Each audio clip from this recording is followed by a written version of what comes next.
साथीहरु अहिले तराईमा चाहिँ एकदमै गर्मी भएर चाहिँ सबै उकुस बुकुस भएको रहेछ। अनि मैले पनि साथीले फोन गरेर के छ केटा भनेको गर्मीले मरियो बाइ भन्यो हैन। म उलाई भने कि त त्यही गर्मी खानको लागि र तराईमा चाहिँ बसी बसी खान पाइन्छ भने चाहिँ तराईमा गइस।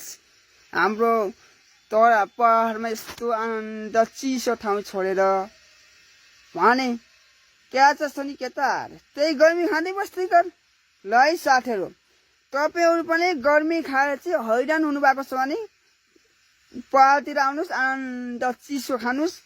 पानी परेको छ एकदमै चिसो छ ठाउँ आनन्द छ। तर हाम्रो यो गुल्मीमा आउँदाखेरि चाहिँ एक घण्टा ज्याकेट चाहिँ लिएर आउनु होला है साथीहरु। ज्याकेट चाहिँ चाहिन्छ किनभने चाहिँ जाडो हुन्छ साथीहरु। मैले पनि यहाँ थोरै कामै आएको छु। अब चाहिँ म अब ज्याकेट लाउन हिँडे।